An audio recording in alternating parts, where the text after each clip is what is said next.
Hey everybody, welcome to We Run on Reruns. I'm Amanda and I'm here with my brother Eric. What's up everybody? We are here this week talking about Friends, and we are launching into Season 7, Episodes 1 and 2. This is the one with Monica's Thunder and the one with Rachel's book, where we are right off of the engagement. Like literally moments after. So they just roll from one to the next, and we are here for this because that was an emotional gut punch. And I think we're now moving into some more standard Friends episodes as we roll forward. Yes, and the good kind of emotional gut punch. You know, it was, but as we were talking about, it's like, as much as I love those episodes, we've rewatched these countless times. Eric and I both have, and I'm sure those of you who are listening, you have as well, or you're hopefully experiencing that along with us.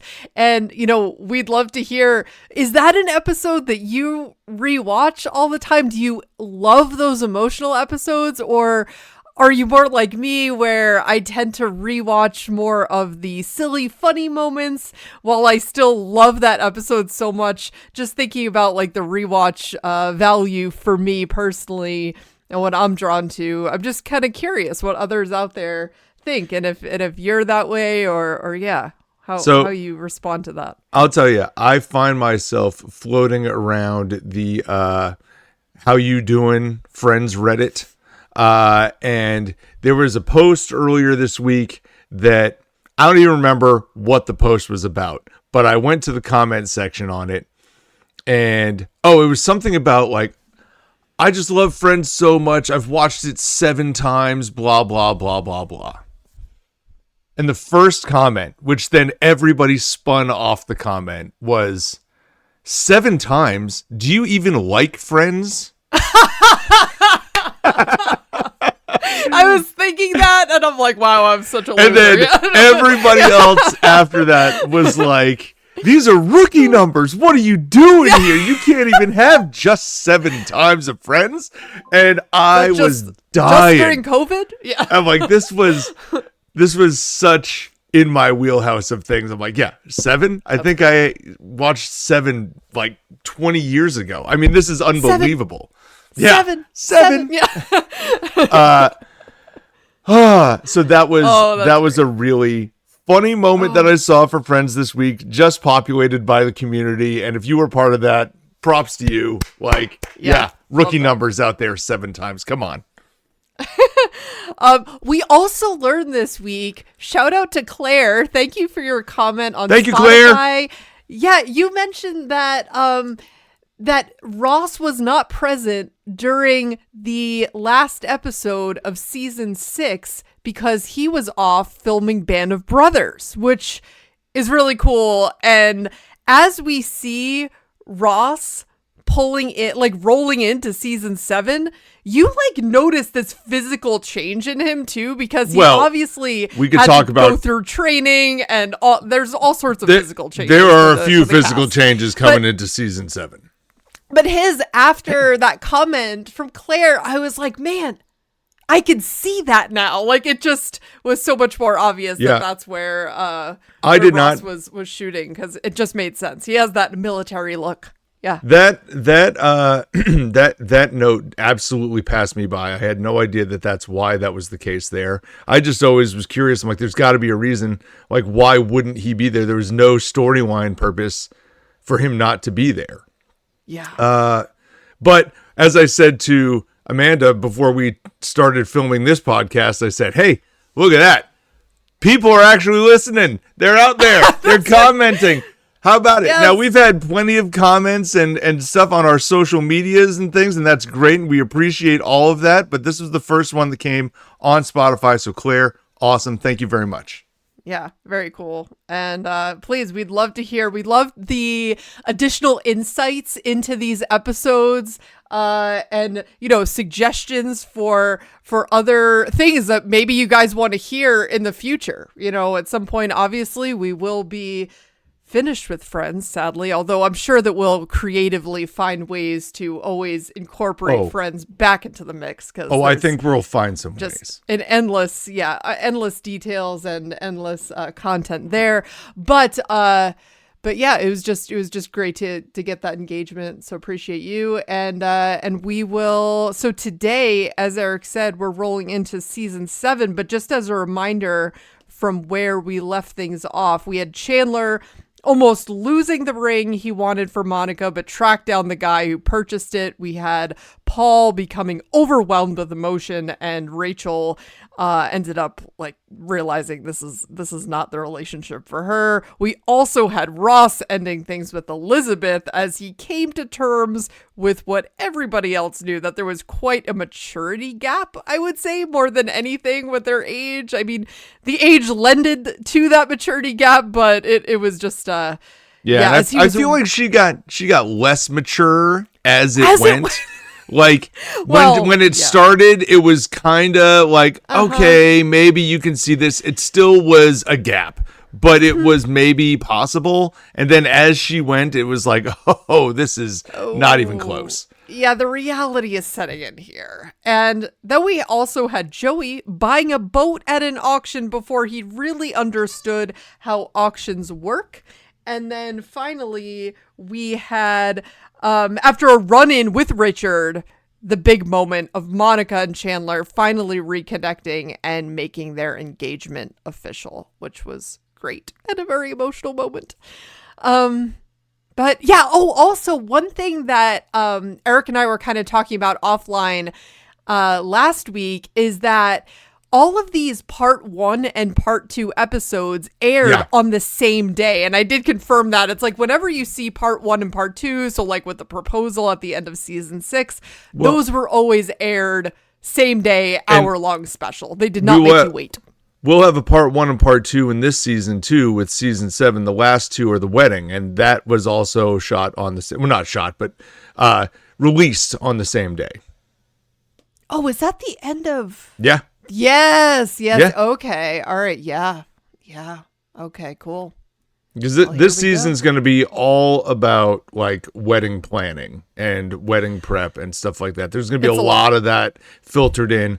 But as I was punching in some of the titles to our spreadsheet just a few moments ago, just for some spoilers coming up, we got the holiday armadillo coming up. We got cheesecakes coming up. We got the one where Rosita dies coming up. We got Joey's award that he wins. Like, there's a lot going on in season 7 that I really like. Oh my goodness. Yes. So many funny moments. I realize, I love season 7. Really looking forward to getting into these. And I will say this. The one other note that I have to make before we really dive into this is I had this written down on this piece of paper that I have next to me every single day when we do a podcast. I am a pen and paper, and I never said it. And we had it for 3 episodes. We talked about the engagement, and I never said it once. I'm going to say it now, just so we don't go any farther. The engagement ring that they used is Monica's actual engagement ring. That is the engagement ring that David Arquette gave to Courtney Cox. So with the sapphires? Yes, that is the one. So then from there on out, she can wear her actual engagement ring like all the time. So I love that.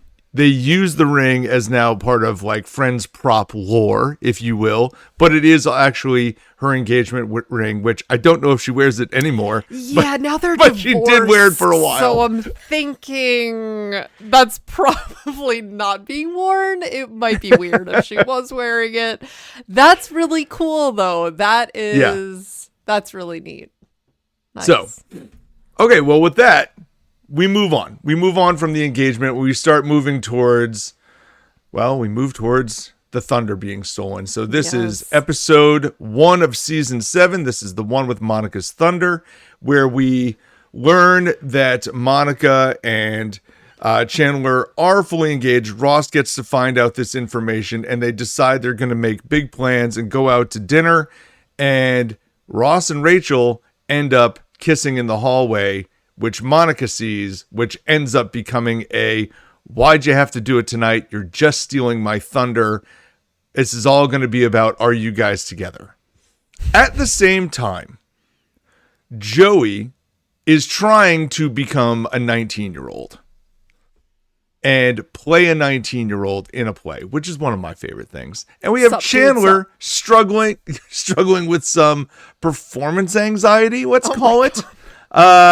And I just love the scene in which they tie all of these things together. It's like the most chaotic scene where they are punching on all storylines at once.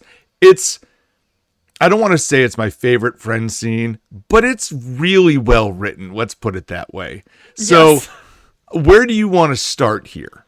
Well, I will just say, because we already commented on David Schwimmer's change in appearance. I will say the first thing that always is just pops out to me when I'm watching this is Matthew Perry. I mean, 100%. Matthew Perry 100%. is noticeably probably 50 pounds slimmer. Maybe I don't know, maybe 30. Oh, it seems like it though. It's a lot. It's a lot. I mean, and he's never I never looked at Chandler before and was like, wow, this dude is obese. Like, it's never, he just gets plumper. And no, but his weight, like his weight fluctuates. Yeah. And I would say at the beginning of season 6, and the beginning of season 2 are like Chandler's standard weight. And I always remember season 2 because that's when they walk in and they've got the new haircuts from Phoebe. Yes. And so that is that's like image of Chandler that you see typically. Yep. And then he does gain some weight in stretches, but he also then loses weight. And we have all the documentation as to why that is with his struggles. And I mean, listen, weight fluctuation, I can relate to that. I think a lot of us can. But it's just, I think in the context of knowing now what Matt was struggling with, it's just, it's just hard to not pick up on it immediately and just think about, because I know he even commented in his book, I think of his account of how he said when he was heavier, it's because he was struggling with alcohol, and when he was thin, it's when he was struggling with pills. And this was something that he had identified. So it's like looking at that and seeing him, it's just like, it's heartbreaking. Yeah. And I loved him so much. It's just hard to watch sometimes. Yeah. But this is one of the most jaw-dropping transitions for him, because he's probably on the struggling with alcohol side at the end of season 6. Like, he is getting to be closer to his heaviest that we see him. I think so. And then he fluxes all the way to the lightest that we see him. Yeah.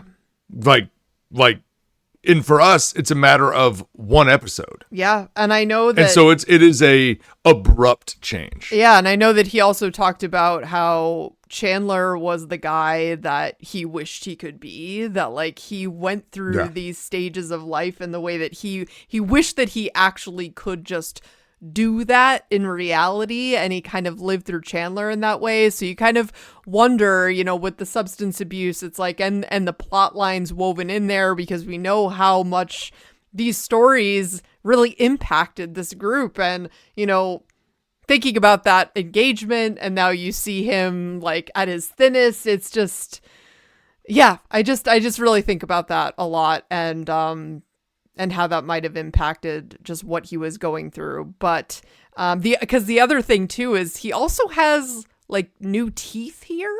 His voice actually sound you can tell that he's I think he either had dental work or just something done, because his voice also sounds different. Eric, I don't know if you pick up on that, but I always pick up on that with this season. It's like when he says S's, they kind of come out a little bit different. I think he just whether he needed dental work done or it was just done for aesthetics. I'm not sure.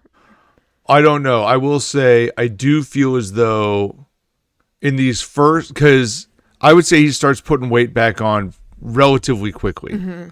But there's maybe like a 5 or 6 episode window here where he is really slim. Yeah.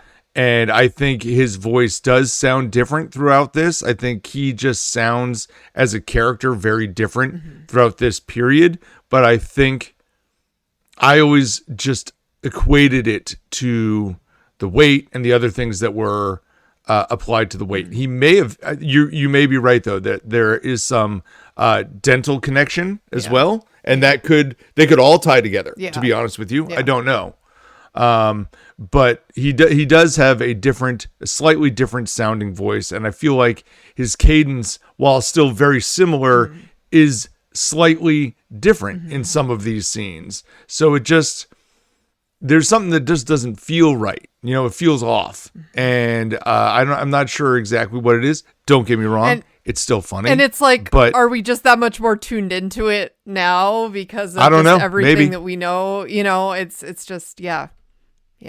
It's very possible. Yeah. But, well, let's dive into the core of this story, which is that Monica is now engaged with Chandler, and one of my favorite scenes that starts this whole episode is the gang being around. Ross has found out, and they're all sitting there, and they're talking about it, and it becomes like Monica trying to make a toast about how great she is when she's trying to say us, but it's Monica did, I did this. I'm so glad you could be here on my night. I mean, our night, that whole thing. And then Chandler just raises the glass. He's like, no. That's fine. Yeah. To Monica. Yes. And she's like, no. Okay, to Monica. Oh my God. Very Monica. Wow. I do laugh at that every single time. Like, to Monica. Yes, absolutely. Yeah. I mean, and then Joey coming in and saying that he's playing the 19-year-old. Chandler's line, when you say you have to get up early, did you mean 1986? I had to do math on that real quick because I'm like, is that right? Is that like, how old is he? How long ago? And I'm like, yeah, man, that's kind of crazy to think about. Like, he's about, like, we found out he's 31 in this episode. That Joey is 31 years old. And so 1986 then implies that it was 12 years ago, which means this is 1998. And no, it's at least 99. It might be 2000 because in the last season, Ross said it's 1999. Well, that's what the implication is when he says 1986. I don't think he's doing the math on it real quick. It's not like a right. So like it's a rough estimate. Yeah. The idea that it's like mid to late 80s was 12 years ago, and that is approximately correct. Yeah. And to me, I'm like, wow, that puts Friends in a very different light sometimes. When you're 7 seasons in and 12 years ago was the mid 80s. Right. Yeah. Right. That is something. Because, I mean, I know me growing up watching Friends, like I said a bunch of times, I don't really remember watching it live because I wasn't watching this type of show in 1994 when I was only 12 years old. My wife might have been. I don't know. I'll ask her. But I was not. I wasn't into this until probably this point, like when it was late Friends, that I started watching it a little bit more live, and I was catching all the syndication on like TBS and whatever else. It was put on USA or whatever network had it. Yeah, that makes sense. I was sort of thinking the same thing. I'm like, I feel like we started watching them when they would come on late in the game. Like we didn't miss it entirely, but we did not watch it from the jump live. No, in fact, when I got the DVD set, and by I mean I was dating my current wife, my only wife at this point. Sorry, but she is current. She's probably gonna be something mad at we me. Don't know about. She's gonna be mad. Yeah. But anyway, when we started dating, she had the whole box set, all of them. And so we were like, all right, let's watch Friends from the jump. And we put on the first episode, and Ross is already divorced. Like, he's getting divorced from Carol. And I remember thinking, oh, I guess I thought we knew Carol beforehand. Like, I thought that was part of the thing. I didn't realize the divorce was like out of the gate. So there were definitely things that I learned because I didn't watch it from the jump. I watched it.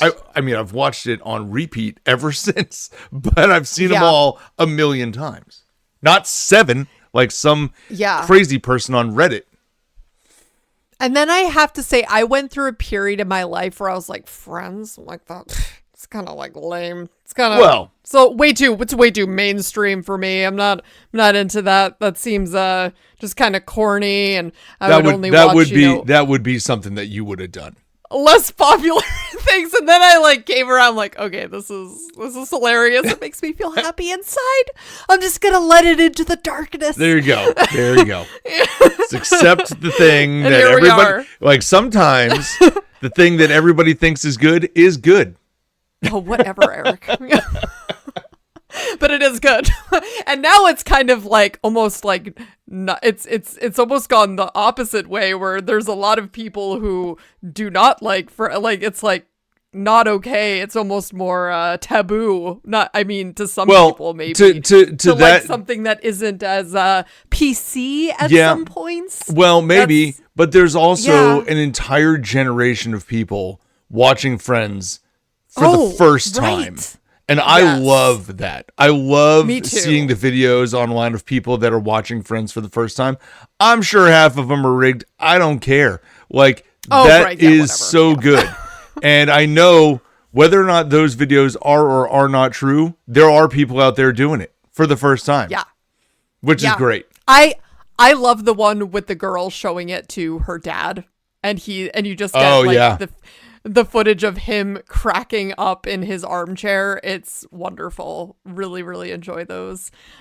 Just the reaction videos. Yeah. Good stuff. But yeah, so really this episode, I mean, I love, I'll say this, it's hard to isolate a storyline because they all just weave together here.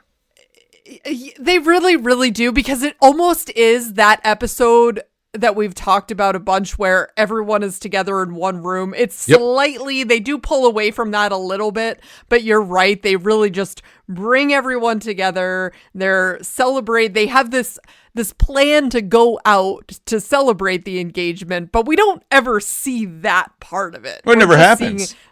Right. Because of the whole thunder stealing. So I'll say this. This is my favorite moment from the episode, which is kind of what I led into, and maybe we can branch off from here. We had the moment where Monica has now discovered Ross and Rachel kissing in the hallway, right? And she then is trying to be like, stealing my thunder, blah, blah, blah. You're taking all the attention away from me. This is my night. Why'd you have to do it tonight? And they come in going, listen, nobody even saw. Okay, this wasn't supposed to be something that anybody saw. Nobody saw it. It's just us. And she's like, okay, that's fine. It's true. It's just us. And then Phoebe walks in, catches wind of the whole thing. And now she's like, thunder being stolen. Here it is. You guys kissed? What does it all mean? What does it all mean? And then the guys come in and, there's this comment that is made about it only happened once. It wasn't a big deal. And Joey's like, oh my God. And he completely derails the thing onto Chandler's performance anxiety. The problems in the bedroom are between a man and a woman. Chandler is doing the best that he can. the rolling of one story on top of the other. And then Chandler's got to stop and be like, I don't think that's what they're talking about, Joe. That was so good. To me, that was reminiscent of many like Seinfeld's episodes where everything just dominoed into itself. Like you had multiple storylines that all come together. Friends rarely does that, I would argue. Storylines are largely like isolated down separate lanes. Like we don't see the Mr. Beaumont, impacting the engagement episode. Like those are separate storylines that are running, next to each other, aside from the fact that Joey wore like the outfit in front of Monica once.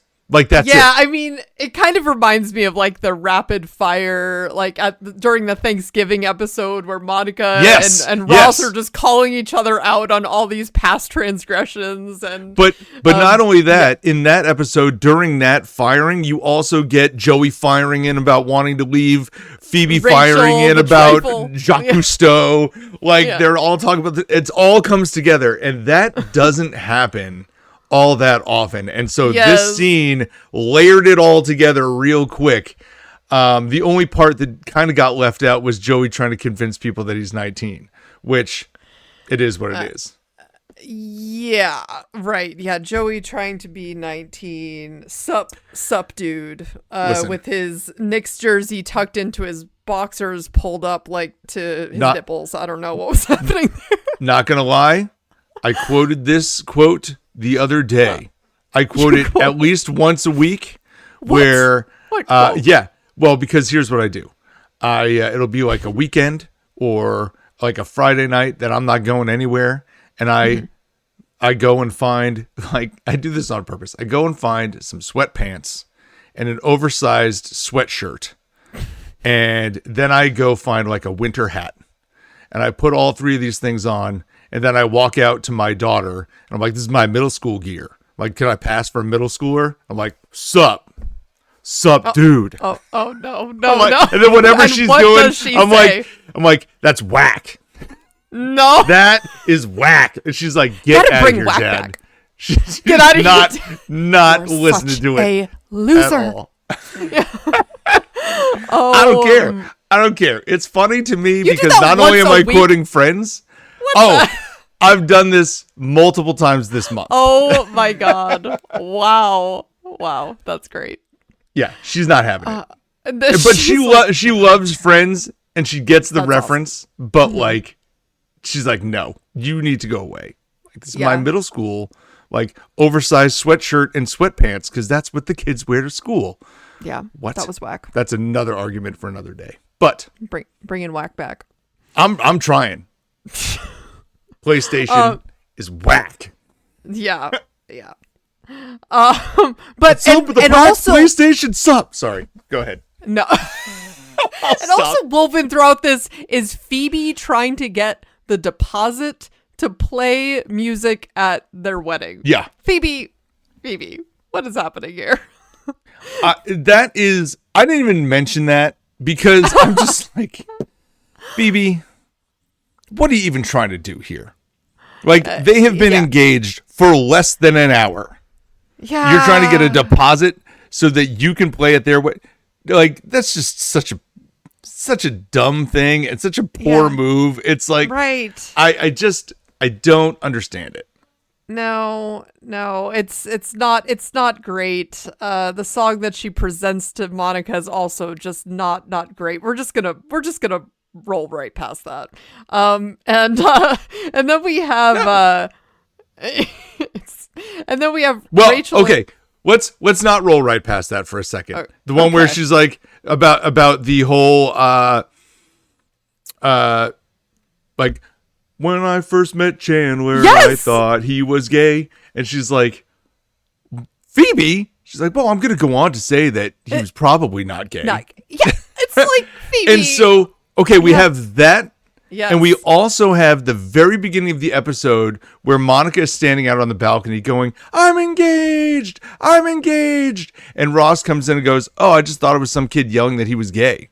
Yes. Yeah. So we have multiple jokes, multiple gay jokes, and like in 5 minutes. Yeah, like right out of the gate. A lot. This is a lot of why people do take issue, I think, with some of these Friends bits these days. It just lands differently. It's nothing cruel, like outright cruel. It's just very different humor that you just don't hear on mainstream or really in any setting now. You have to take it's jarring. It's jarring. You have to take into context of the course. time period that this show was made. Yeah. The same way that if you watch All in the Family, there are going to be references from that's like that time on period. Another galaxy now, right? Yes, well, but it won't be long before Friends is on another galaxy too. Well, it already is, I think, for a lot of people. I mean, so that's the thing. Mm-hmm. These shows, you cannot criticize them for these things because the time, no, you can't, because at the time it was not even aggressive to say those things. No, now that's true.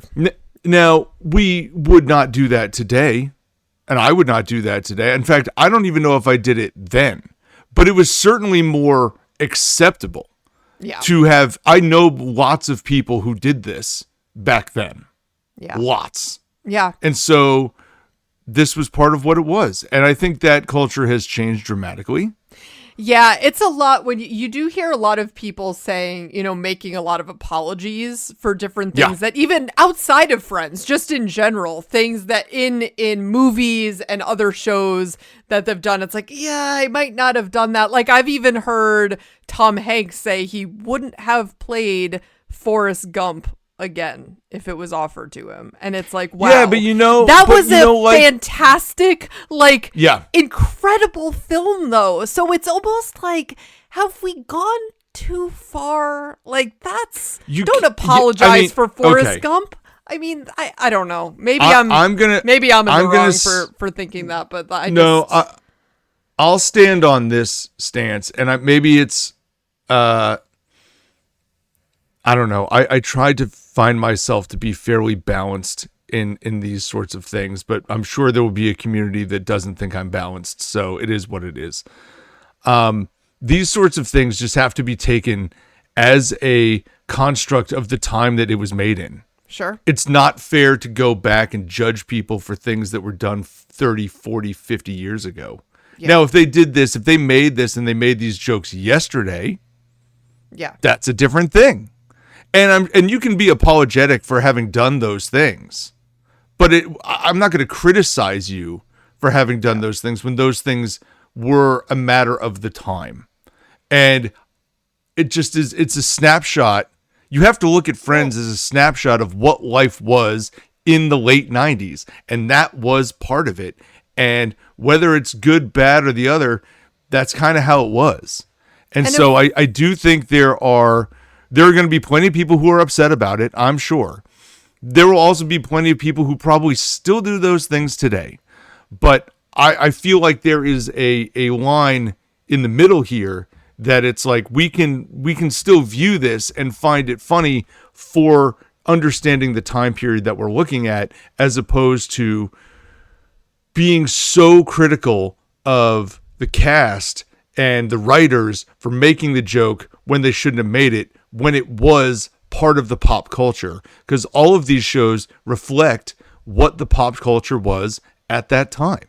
Yeah, absolutely. I mean, and then the question is, well, have things almost gone too far where you can't, like, art is supposed to, present us with real elements in life that are present, and are we almost obscuring too much of it where you just can't even say those things in fear of possibly offending someone? I mean, everything does go in cycles though, so you just wonder when we're coming back around a little bit. Maybe. I think we're coming back around because I think maybe 5 to 10 years ago, maybe not 10, maybe 5 years ago, I feel like you couldn't get a stand-up comic that you saw that wasn't having people walking out of their performance because they made a joke that offended them. Mm. And now I think we're getting to a point where people are, more accepting of the jokes. And if you can't laugh, like, I don't know. Like I've always been more on board with it. Like, whatever jokes you want to make, if I'm coming to see you and you make the jokes and I'm offended by it, maybe I don't laugh at that joke. Right. But I'm not going to be offended by you as a person for making that joke. That's me. I let things roll off my back, though, real easy. Well, and so for me, it's all about, it's when it crosses the line into when you can tell it's like hateful, right? Like it's just downright like, okay, that's just like, we all know what that line is. I feel like that line has gotten blurred for some, I don't know. But if it's like really harmful, like it's actually going to hurt someone and it is creating almost more violent. I mean, I guess a lot of this is subjective, right? So then that becomes... It's all subjective. Art is subjective. Yeah. But hey, this is all just also making me think of, Eric, you've seen Tropic Thunder, right? I mean, I sure have. That is... hilarious movie, but like, and that got wildly accepted too, and people love that also movie, which is great, but it's horribly offensive at the same time. It is, but I think it was designed to be that. Yes, like it was on purpose. Yes, making fun of that, and that I feel like the whole like blackface makeup that Robert Downey Jr. was doing on another level. I mean, oh my god, it's on another level. But they did it on purpose to point at it and joke about it, and I thought that was a positive way to do it. Yeah, as opposed to making it a hateful thing. Yeah, which it has been and should be in many other contexts. And Ben Stiller's character. And I think they were trying to shine a light on it, to be honest with you. Oh my gosh, yes. Yeah, Ben Stiller's character. The whole thing was just crazy. If you haven't seen it, it was crazy. Just watch it. And I don't know. Watch it and know that you're getting into something crazy. Just understand that part of it. Insane. Yes. Jack Black. So many hilarious people. Tom Cruise. I always remember the first time I saw that, I was like, I know that voice, but I don't know the face. What is happening here? Fantastic. So when I saw it the first time, I knew that he made a cameo. Oh no! So I was looking for it. Oh, yeah, I was looking for it. And when he turned around, I was like, "Oh my god, that is insane!" Like I don't think I would have picked it out. It was his voice. You know, like I did not know, and I heard his voice, and I'm like, "Who is that?" I know who that is. Oh my god! And then you see his eyes. It's incredible. Yeah. Wow. Yeah. Anyway. Yes. Let's bring this back to Friends. We've gone off the rails. So one thing that I just want to point out, lines that I love in this are when Rachel turns to Ross and she's like, "Easy, Mimey. The moment has passed," because she tells him that she's like into his hands, that's what really, turns her on with Ross. And he's like, "Oh, these." So like the rest of the episode, he's just flashing his hands back and forth. And I do really love that, even though this is just about sex, they're not going to like even approach the idea of their relationship. Ross is just now chasing Rachel around with even the idea that they could hook up one more time, until she just shuts it down. She's like, "This is over. The moment has passed." No. Well, Ross shut it down. Okay. He said, he's like, "Listen, Rachel, oh god, I think this will be a bad idea. I'm ending it." Wow. And she just walks past him. Chandler has the great delivery of oh gosh, now I'm gonna forget the line. I didn't write it down. It was something like, "Way to stay strong, man," or something like that. Way to something save your to that dignity. effect. Way to save your dignity.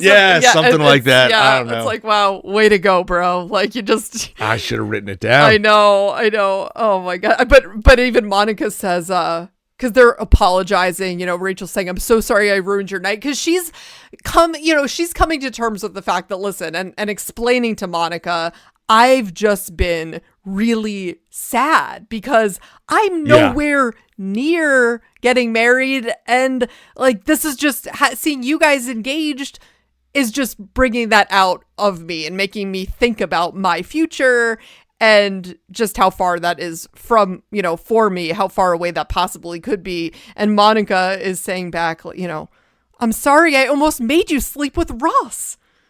And Ross is like, well, from now on, the only one who's going to enjoy these bad boys, looking at his hands, is me. And Chandler looks at him like, oh, God.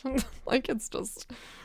It's a lot. That's the final defeated moment. Like, Ross takes a lot of kicks to the gut it's hilarious. here, and that one is self done. But it is what it is. Like Ross again becomes the punchline across the board, even to his own jokes. Yeah. So yeah.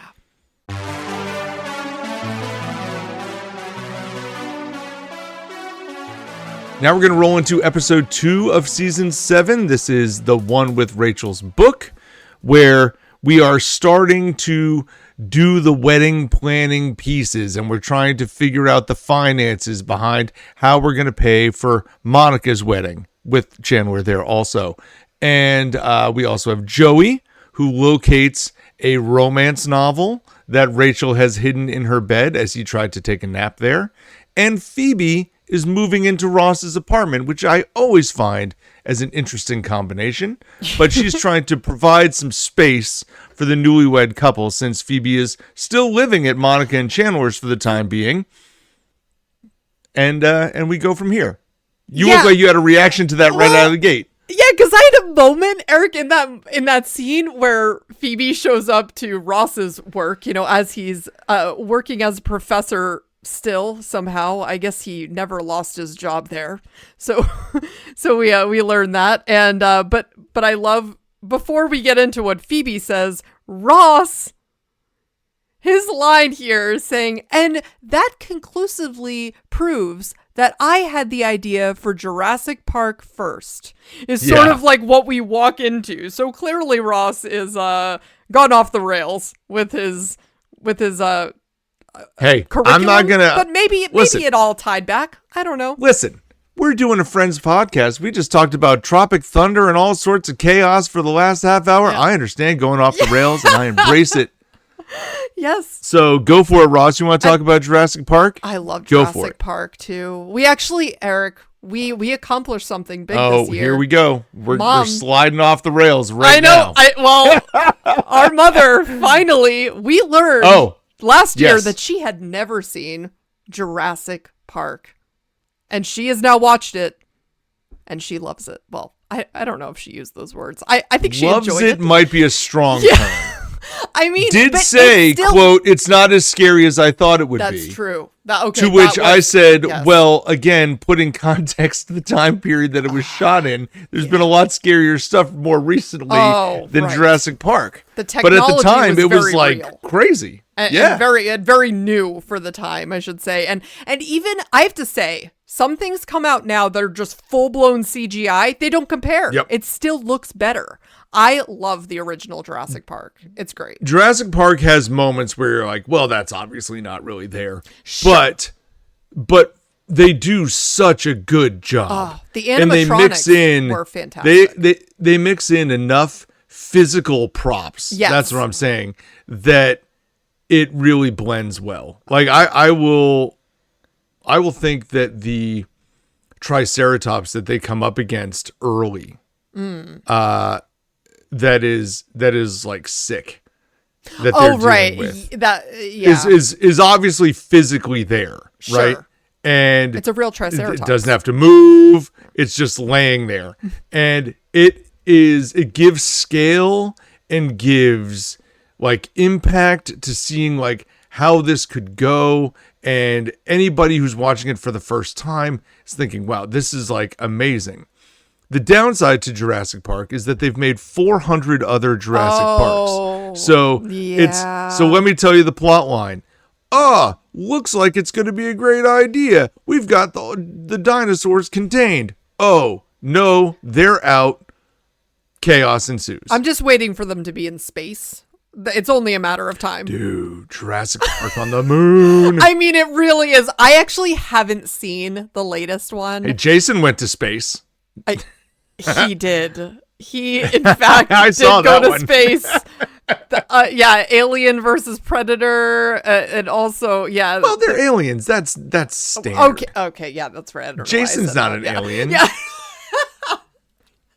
They're always in space. But yeah, it's there's just, I feel like that is the next move, but I have not seen the most recent one. I saw the one prior to that, and it was not great.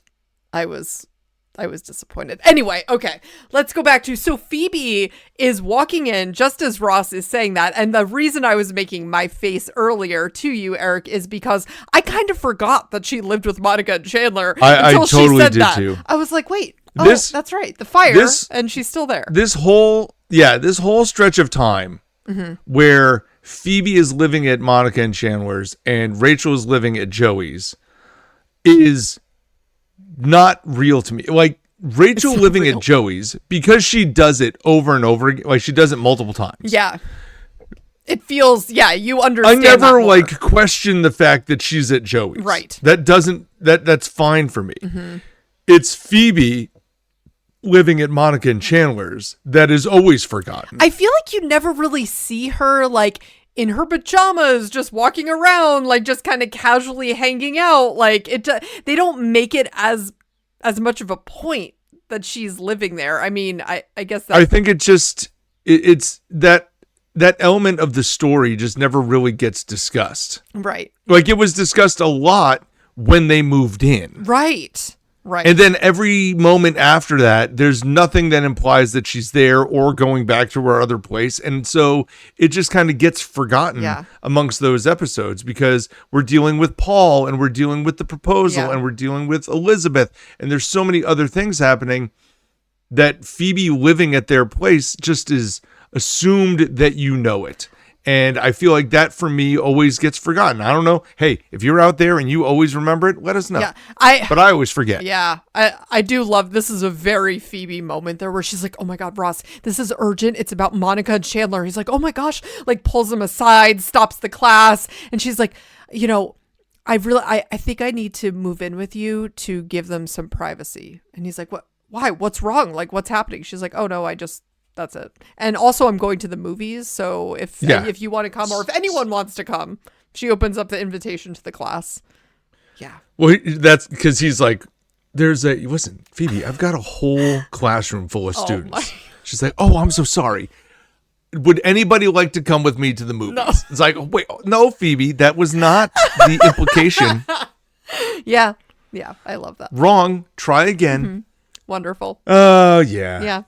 Well, but yeah, because Ross then comes home to find Phoebe giving massages, like literally right inside of his door. Like, you open up the door and the door probably hit the massage table. It was just right there. It could have. Right there. Yeah. Yeah. And Ross is very upset about having naked, greasy strangers in his apartment. I wrote down how he said that because I thought it was very specific. But of course, then when Ross is in his apartment later on and he gets a knock at the door and there's a hot girl standing outside and she's asking like, oh, where's Phoebe? Because I'm here for my massage appointment. And he's like, oh, she's asking if he's a masseur. Well, yes, I am. And she's like, oh, great, Dad.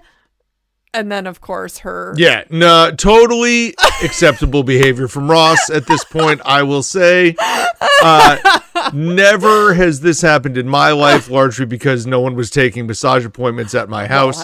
But never once did this transpire, and I don't blame him. I know. I don't blame him. And when he explains it to Joey later, Joey's like, dude, why are you massaging old guys? It's like, his daughter was hot. Joey's like, yeah, okay. Yeah, Phoebe. Fair enough. Phoebe explains that she has lost her client now because of Ross's weird massage where he was using wooden spoons. And Eric, my favorite was the mention of Tonka trucks rolling up and down his back. My God. He said he liked that. He said he liked that. That was probably one of the funniest lines in the entire episode. So I will say this. In the amount of rewatches that I have had, which is way more than 7, I can honestly say I've never noticed this point. But as I tend to watch these with my wife, who's a super fan, she said to me, why is there a salad just sitting on the end table? because there is this wooden bowl of a salad on the end table in the living room where he pulls the two spoons out of. Yeah, why? And I'm like, I don't know. Like, why did he bring it in? And maybe I just forgot that he carried it in and put it down. It's very plausible that he did. But again, why is he carrying in a giant salad by himself? Like, Phoebe's not there. I don't understand how that happened. I don't think so, because, or if it was already there. Wasn't that the scene that opened up with him like trying to close the table and he gets his hand caught? But I'm trying to figure out if there was a deleted scene that we saw him carry it in and he put it down and that's what's missing. Possible. Because otherwise, how has this salad bowl just shown up in the living room? Well, thank God it was there, because then he could take out his dressing spoons. Oh, that poor old man. Oh my God, that's horrific. Well, it's not a good move. It's not a good move at all. But this is where I would, when the dad showed up, I think you just got to be like, listen, sorry, I only take so many clients. I don't know, you got to come up with a lie. You got to get out of this right out of the gate. There's no way I'm being like, okay, just lay down here and we'll take care of this. No. The jig is up at that point. You got to come up with something. Yeah. I was just looking to see, too, if I could find out. Because you know how when you have just random cast, because he didn't have a single line in the episode. The guy? Yeah, and I didn't know if that was like someone's actual the man did not speak. Grandfather or like someone. Oh, you know what I mean? Like someone's... Like, yeah, I'm not seeing it right away. If someone knows, if someone has that tidbit of information, I would love to learn. But Eric, Ross, so I love that line that you just quoted from Ross. He said he liked that. And I also... It's so good. I also love the line from Ross at the beginning of the episode where he says, "Take it from me. All you have to do is show up and try to say the right name." This is his advice to Chandler. Excellent advice from Ross. I felt like it does show some growth from Ross to understand. He has learned. That maybe he's made some mistakes and he could fix some of his past weddings. Although, let's be honest, it was never going to work with Emily anyway. Yeah. Oh, God. He probably saved himself 5 years. I mean, of trying to figure that out. Here we go. But that... I still think, don't get me wrong, Emily was working out. I'm going back. I don't care. I'm doubling down on this argument. Emily was really good for Ross until she felt so spurned by everything that had happened that she had to then say, listen, it's me or Rachel. It wasn't anything that was wrong with Emily. She just wasn't Ross's lobster. I mean, that is just the story. Mm. So... I mean, that is ultimately the story. Just because a relationship doesn't work out between two people does not mean that something is wrong with one of the people. I mean, that's just... No, but people like to say that they hate Emily for all sorts of reasons. I know. Because they all love Rachel.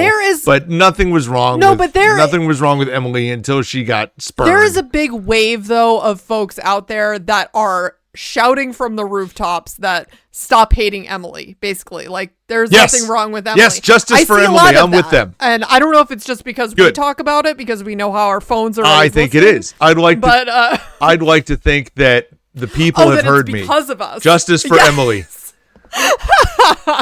Yes. I'm going to start that hashtag. I'm sure we totally started that. Yeah. I think so. But yeah, then we have the most unrelatable scene for me from Monica, where she busts out the giant wedding book that she apparently started in the 4th grade. And I'm like, wow, I cannot relate to this at all, but here we are. And Phoebe saying, wow, that's so smart of you. Run, break it off now. I'm like, yeah, I'm right there with you, Phoebe. Like, holy crap, that's a lot. That's a lot. This is already getting me. I'm already sweating over here. This has nothing to do with me. Do you think she has like updated that thing? Because Ross says, "Is that the wedding book from the 4th grade?" I don't know. She must be I think updating it. I think she just keeps throwing in little scraps. It's like Oh, Pinterest gosh. before Pinterest. I mean, we just had That's a physical great books. call. I mean, listen, I kept journals. I was very into that type of thing. Just never had the wedding books. Never was into that, but I do understand the She's concept got of all- that physical book. I love that. And I kind of miss it, not gonna lie.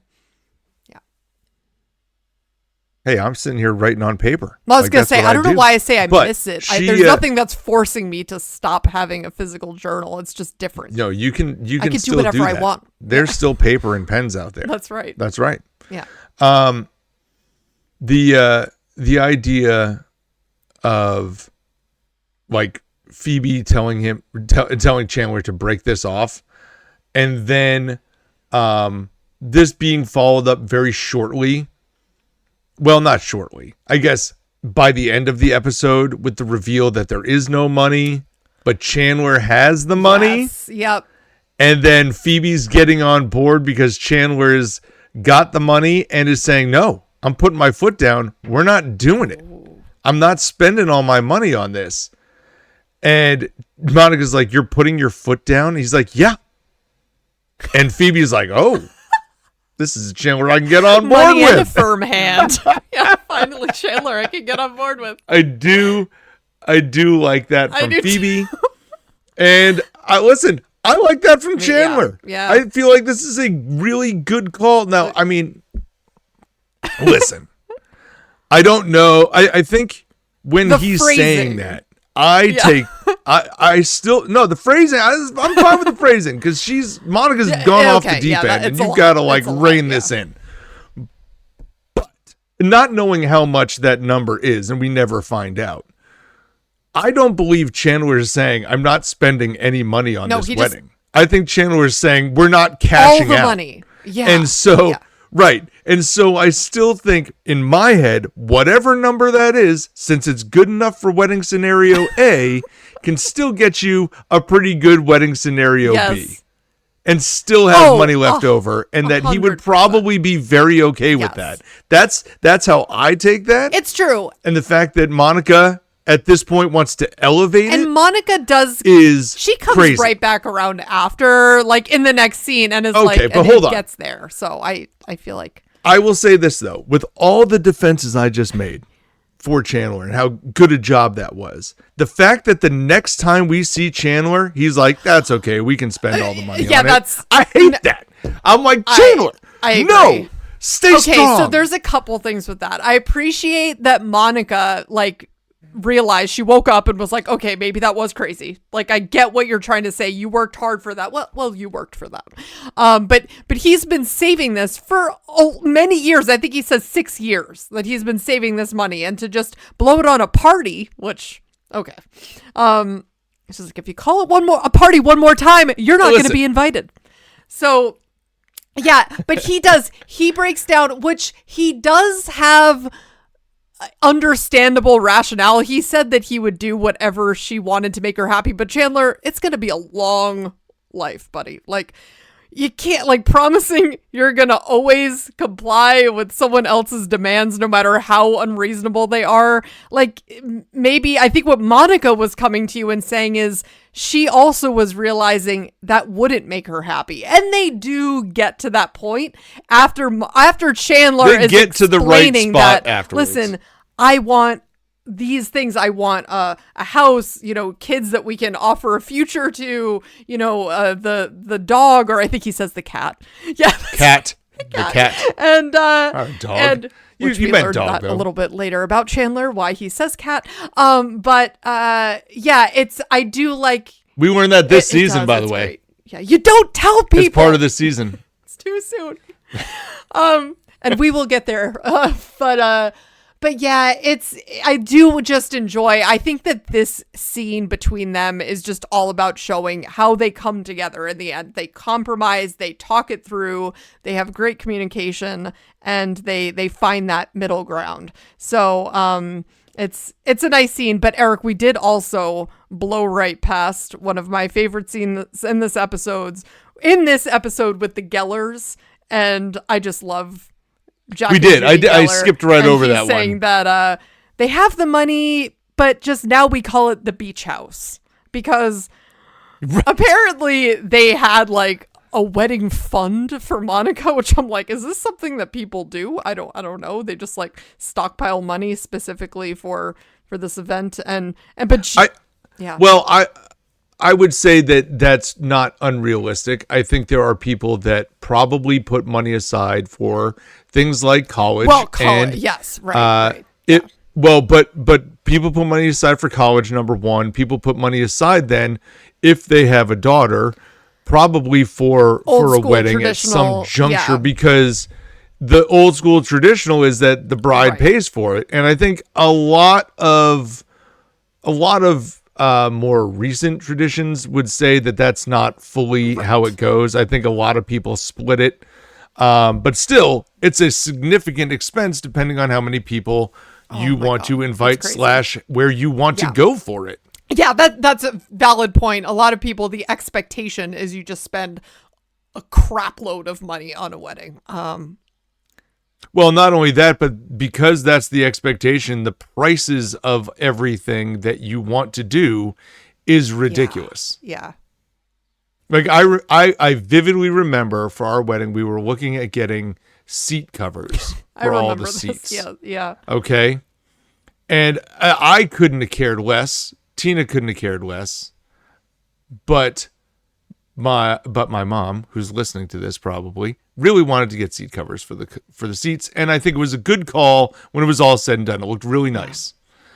But with the amount of people that we had at this wedding, and it was like, oh, but they only cost this much. I'm like, yes, but times you guys this many. A lot of people. It was like, oh my God, that's a lot. Now, my family took up about 4 tables. Right. My wife's family is gigantic. A lot of people. They were like sea of people from her side of the picture. So, which was good because anybody who came for me got like I think there were more seating cookies than there people was only from our side of the family at that wedding. That's not even a question. Like there were certainly more cookies than like.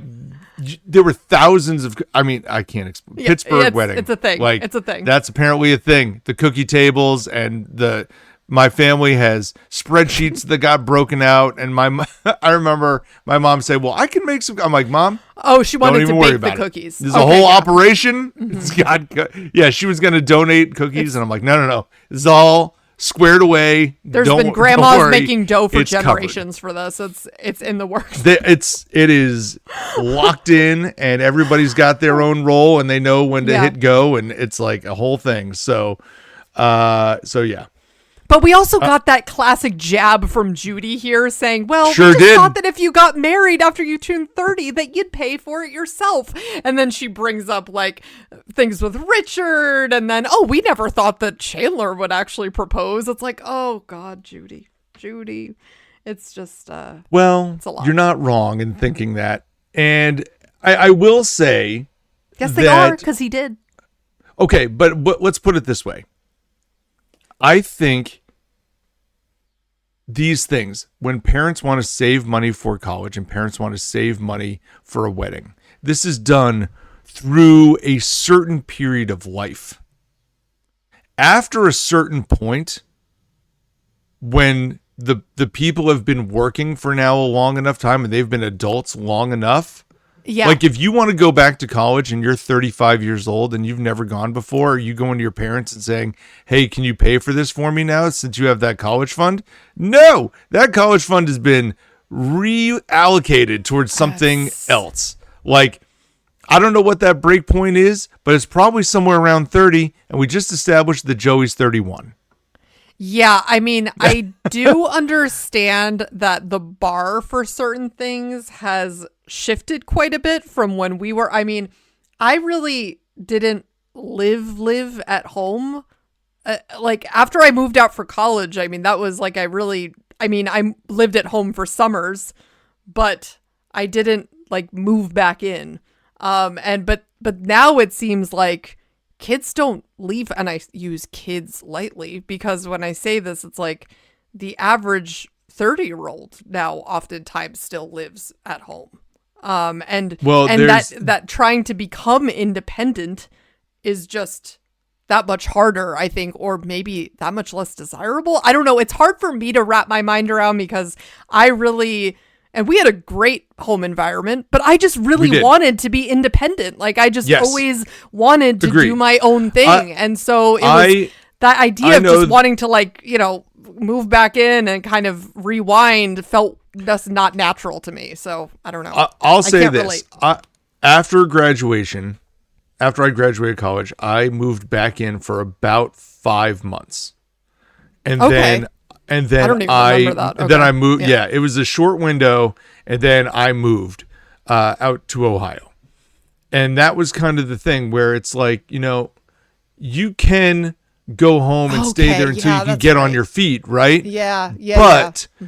But like getting on your feet is not a 10-year project. Right. And I am well aware that the cost of things is more expensive. It's out of control. And the amount of money that's paid is different. But I will also tell you that my niece is getting her first job. And she's making $12 an hour. And she's just a worker at a thing. I'm not going to like put all that out there, but she's just like a standard summer job that you or I may have had. Let's put it that way. Yep. And she's making $12 an hour as this starting job with no experience. And that says to me that it's out there, that you can find enough to get to a very basic apartment. But I think there are people that also want to live at home until they can buy a $400,000 house. That is a mistake. It really depends on where you live. But a lot of it too is like expectations, what you want, what you think is realistic. I think there is this idea now where it's like, I'm just going to have everything instantly, right? Like there is this Insta idea with everything, right? Like it's just going to appear for me. It's going to be given to me, a lot of entitlement, but not with everyone. But that is just a theme. I think there is a certain, it is an overwhelming amount. Let me put it that way. Social media for everything. That's kind of, well, okay. Not to get on my high horse here, but here's the biggest difference that I can make, or biggest statement I can make towards this. I have, I would say, I'm not going to go into some of the conversations I've had with students because that is unrealistic. And I certainly don't want to put any of them on blast, even though I would never use their names. But when I was a middle school student, I thought like, oh man, I'd love to play in the NBA, right? For the record, I'm 5'10". Okay. That dream got dashed pretty quickly. But you watch Michael Jordan and you're watching Larry Bird and you're watching Magic Johnson and these guys and you're like, oh, this would be so great. Like I could do this. And very quickly you realize you're not going to be an NBA player. These kids today see just average Joes making millions of dollars on YouTube. Right. And you go, I can do that. I can make a video, except I will ask you, can you make a video that good? It's very difficult. It's harder than it looks. And so, and can you do it every week? Right. Forever? Or 3 times a week? Like, it is more complicated than it looks, and it takes a lot more drive than you think it does. But because this is a business model that other people see, and they realize that these people don't have super athletic skill, they are not like they're just like you, actors or singers. They're just people. I can do that. And so the idea of, but in theory you can, but you're presented right in your face with the success, right? And you think you see the high end success, and you don't see the failures of it all, and you don't see the millions of YouTube channels that are out there that nobody clicks on. So that's the thing. Can you do that? And these kids today all see very high-end wealth from very attainable resources that they think they can convert. And I'm not saying that they can't, but I'm saying that's still a super small percentage. Yeah. And they don't realize that part. So the idea of, well, I can make $1 million very quickly is very easily out there for young people. Yeah. And it's always without been recognizing a thing, the failure but point. because of social media, it's just that much more in your face, right? It's like the Right. scrolling Well, and because just seeing it. It's like, because oh, at yeah. some point, Yeah. but at some point in time, you know, whatever your goal job was, athlete, actor, musician, author, whatever, you might have said, oh, you know what? I'm not good enough. I have to do something different. And I'm not saying that everybody should be giving up on their dreams. Some of you can actually get out there and do those things. And if you can, chase them down. Go for it. And give us a shout out when you get to the top. Yeah. Listen to our because podcast listen, and hey, loop us listen on. to us. Yeah. We're sitting here Yeah. giving it a shot. That's right. Seeing what we can do, right? Trying our best. But we both also have jobs. Yeah, very, very much so. And also, we're just doing this. I think we're just doing this because we're nerds and we love doing, like, we love actually just sitting around talking about this. I think that's probably a pretty big key to that. But Eric, whenever you say that you are going to get on your high horse, I always think of this quote from Moira Yes. Rose from Schitt's Creek. Be careful, John, lest you suffer vertigo from the dizzying heights of your moral ground.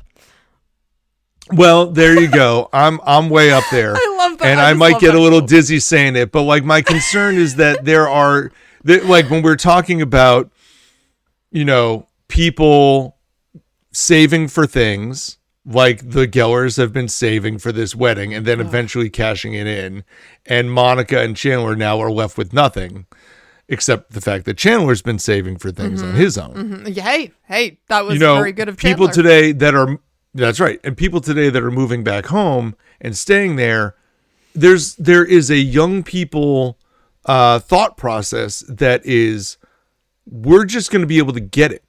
It's just there, and it's like, Well, yeah, but it's not. And you kind of see that a little bit with Monica here, because it's like she's living in this apartment that was her grandmother's, Yeah. right? So That's then right. she's kind of has this expectation that mom and dad just have this money for me, even though she's in her 30s. So it is, you see that, you get a taste of it here. Monica is showcasing for sure the concept of what a lot of these other people, a lot of the younger people today are thinking, which is that there are people that will just bail me out with these things. And maybe you do have people in your life that will do that, and that Hey. you are very fortunate. Yeah. But to those people out there that think they're just going to be able to make $1 billion because they put a YouTube channel up. Yeah. I always tell them, I'm like, hey, don't even worry about YouTube. Worry about the next thing. What's the next big thing? And get on top of that. Then you have a better chance. Because at one point, YouTube was cat videos, and now it's not. And I mean, bailing out your kids, if you're a parent, if there's like something going on and they're strong, I mean, that's one thing, but it's like just kind of, being able to offer unlimited resources for, you know, various things. Just because we asked for them. Just because, Right. Yeah. So it is a little harsh. I mean, Monica does time and time again. You see those interactions though, where it's like clearly her parents aren't thinking of her in the same way that they think of Ross. And that just keeps playing out throughout the rest of the series. But yeah, it was just another funny Jack and Judy moment. I always appreciate. Love whenever they're on screen. Seeing them. Love But it. Eric, we also do have the storyline in this episode that we haven't touched on yet, where Joey is napping at Monica and Chandler's house because the duck apparently has been getting sick from eating lotion all over their apartment, face cream. So he decides. Joey said it did not eat the face cream, so I feel like maybe it didn't. Well, that ate something. And Joey decides that he needs to nap on Rachel's bed where he finds her dirty book. And he starts reading it. He's like, oh my God, Rachel has porn. And I love the scenes so much where Rachel comes home and Joey is just like sweeping up, which we never see Joey sweep. What's happening here? There's more to this. And he's telling Rachel, the vicar won't be home for hours. Rachel's like, Joey, Where did you learn that word? I love her face when she says that line. It's so funny. And he's like, where do you think? Zelda. You got porn. It's great. It is great because. But I do really like this idea that it's just obvious that all guys apparently watch porn, but girls still have to have it hidden away and only read it, and it's very different if it's read versus if it's I mean, come on now, what are we talking about? It's the same idea. That is very of its time too. It's like she even was very much like, I could explore my sexuality through a little erotica, like kind of explaining like sheepishly about this book, and it's like it is very, that is very of its time as well, her having to kind of explain this away and them continuing to tease her back at Central Perk where he's like, you smell that? It smells like something's on fire. So must be your burning loins. Oh my god. Then Ross joins in. But, yes. Ross showing up after from off camera, who you think has not heard any of this. It's like, oh, this coffee's kind of cold. Rich, can I just warm it up on your loins? Oh. Like, it's so good. Yeah. So good. Yeah. Although I will say, very much in the way this scene reminds me of when Joey had to like scare off Brooke Shields. And when she was there as the crazy fan, as like the stalker, when Rachel flips it around on Joey wearing the hockey gear and like chases him out, basically, those scenes to me are so similar, and I can't really put my finger on why, but it's like they're both taking a character and like intimidating the other person away. Almost. I don't know what it is. It's something about those two scenes that I always connect in my head. And she kind of scares Joey a little bit, and in my mind I was thinking though, oh, is this secretly when Joey starts to have a crush on Rachel? Is this the moment? No. I think if we want to trace it back, it goes back to when like Joey is reading the newspaper with Monica in his dream, and then he starts like, well, I saw you first. Oh my god. Well, I'm so flattered that you saw me first. Oh gosh. I mean, it's just listen, I don't love that storyline when we get there, but it's at least acceptable on some levels. I got some issues with that one though. And I don't think he really liked that scene either, Matt LeBlanc. That's what I've heard. I don't know. Sometimes I see things online. He wasn't a fan of it? Yeah, and I'm like, is that true? And I have seen like a little post about that, but I didn't like delve into that too much, but I should. I will when we get there, absolutely. But I have heard that he was like, please don't make me do this, and they wanted him to roll with that. For what it's worth, vicar is not something that's used in my house on a regular basis, but apparently it's a church elder, like a bishop. That is very taboo. Yeah. So like when the vicar won't be home for hours, like I now get that. But Joey, of course, is like, well, it's like a goalie, right? Like why did he think? Because it's like stopping something? I don't know. I did see that this is based on a real book called The Vicar's Daughter. Oh. Yes, like that is a real book that she was reading. So if you want to pick it up for some light reading, apparently you can. There you go. It's out there.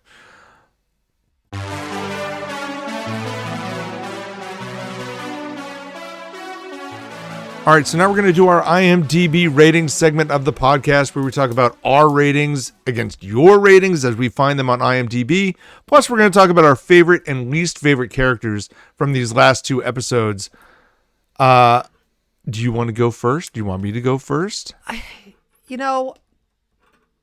I will go first. I was going back and forth with my least favorite character because, I landed on Phoebe because I love Phoebe. I always kind of hate picking her as my least favorite because love Lisa Kudrow, and I love so many little moments that Phoebe has, but the whole guitar... But by the way, before you keep going, I would like the record to show that I have also picked Phoebe as my least favorite character. I had a feeling that you did. That's why I was also like, I feel bad, like we're going to pile on Phoebe here as the least. But listen, Phoebe, the first episode back, she had the least favorable showing for me, like trying to just impress them about the song at their wedding. It was odd. I mean, Phoebe's always odd, but it was just, I wasn't as big of a fan. And then the second episode, she just wasn't in it as much. I mean, she's like doing the massaging at Ross's place. Yeah, and I really liked that from her. I loved the opening scene with her like kind of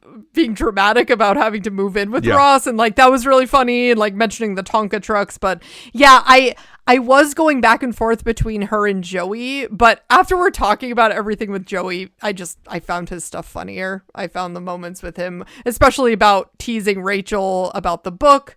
And I think Joey. Yeah. Well, I'll discuss Joey here in a little bit more, but Phoebe, I agree. I think all of the other characters, all 5 of them, have reasons to be my favorite character. Yeah. And Phoebe doesn't really have any. Oh. And so therefore, she's my least favorite character.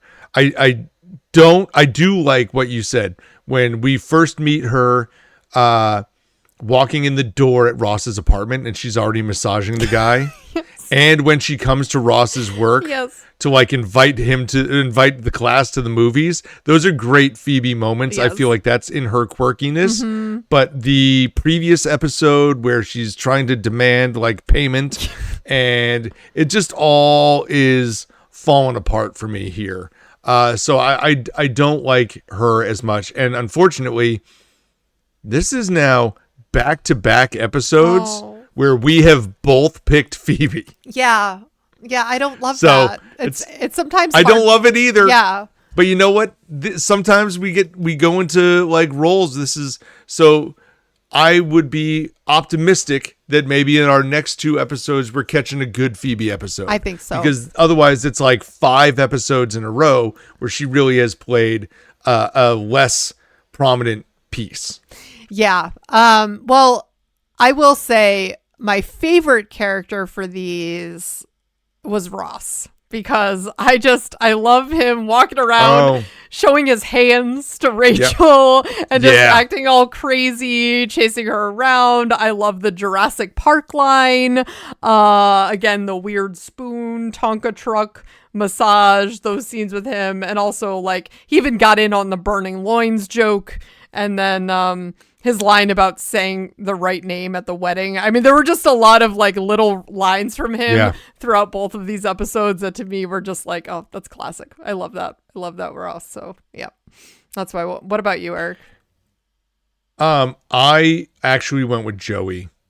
I was going to talk about him in a little bit. Yep. Joey, I understand. Joey was never really part of the main story at any point in time. But his interactions with Rachel over the book, which we didn't talk tons about, but we did talk, like we hit the big scenes. That was very funny to me. And then when you stack that up with Joey's trying to be 19, which I think is so funny. I find that whole section where he comes out and he's trying to be so 19 funny. And Chandler's like, take my money, whatever you want, just leave me alone. It's ridiculous. That, and then he gets to be the one to come in and deliver the line like, I can't believe you guys are talking about this. Oh, the problems in the bedroom are between the man and the woman. That is so good to me. Those are absolutely favorite spots. I don't think that's what they're talking about, Joe. Yeah. No, it wasn't. But I've got him as my favorite. Although, like I said, I genuinely could have picked any of them. Yeah. And any of the 5, I could have picked Monica. I could have picked Ross. I could have picked Rachel. Yeah. I could have picked Chandler. But it ultimately comes down to Joey. I think his lines made me laugh the most, and therefore that's where I'm at.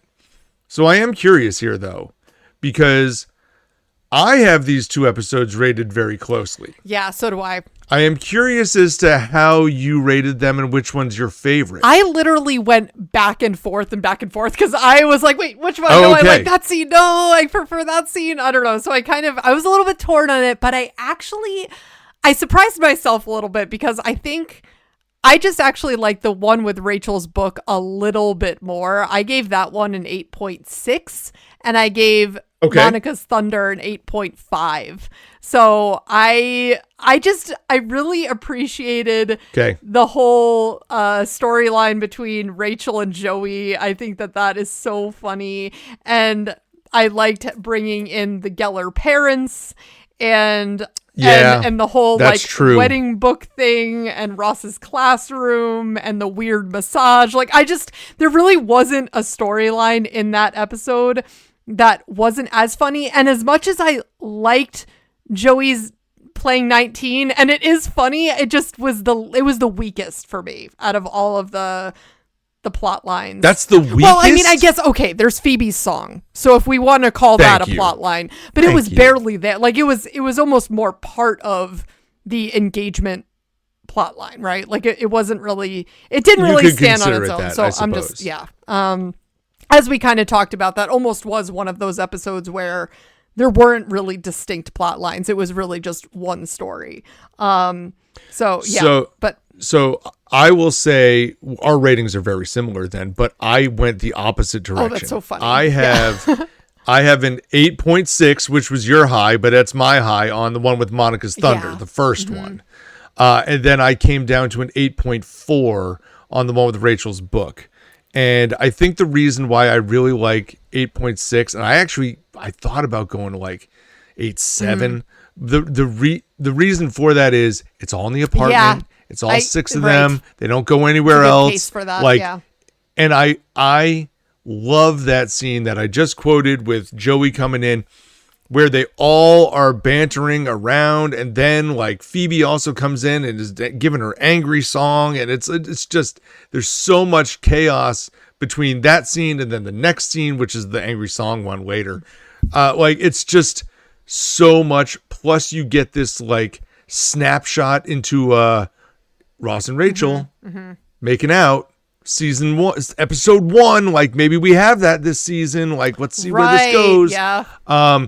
I think I like enough components of that one is a slightly better episode. The Rachel's book one is more of a standard Friends episode for me. I do like it. I gave it an 8.4. Like, again, we're very close. But yeah, I am. I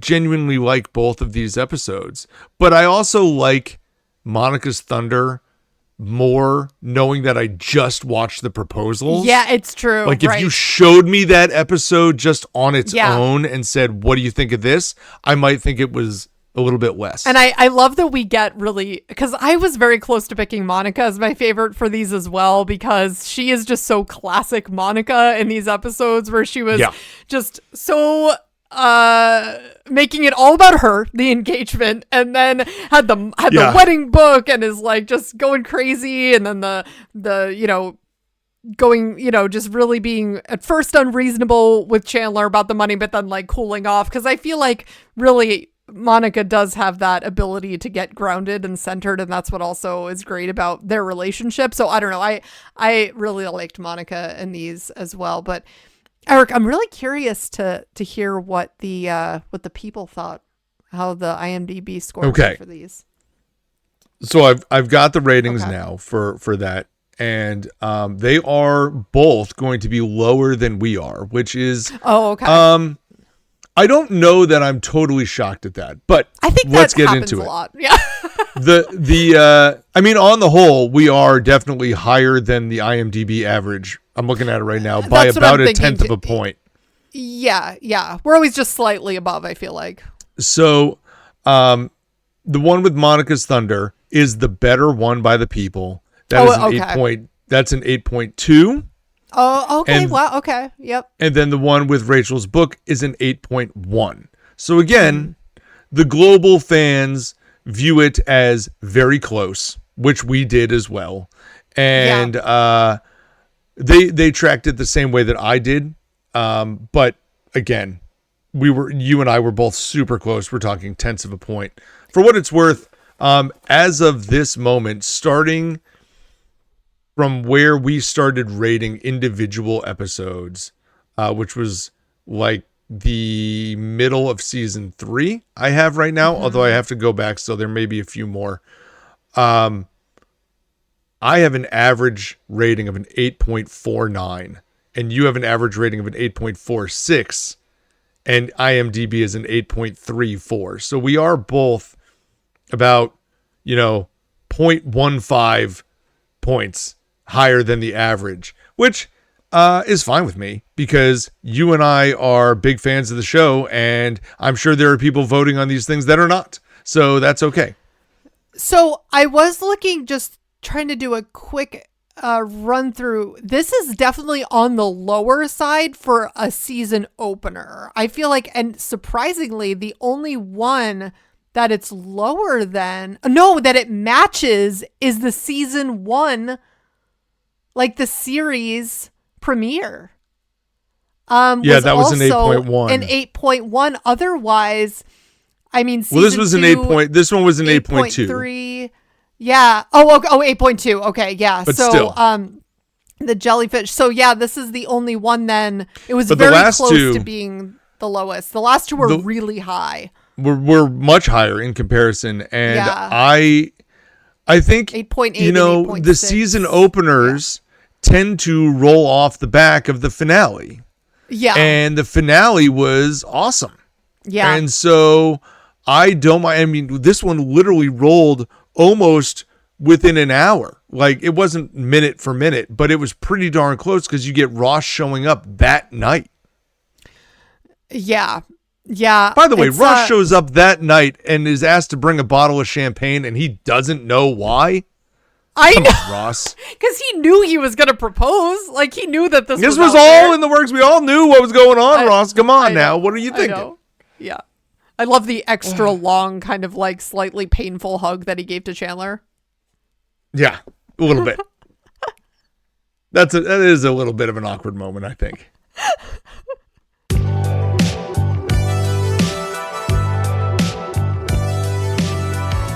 Well, thank you so much for listening to the We Run on Reruns podcast. Please check out our socials and subscribe to our YouTube channel, and follow us here on Spotify and on Apple Podcasts or your favorite podcast player. Please give us a rating.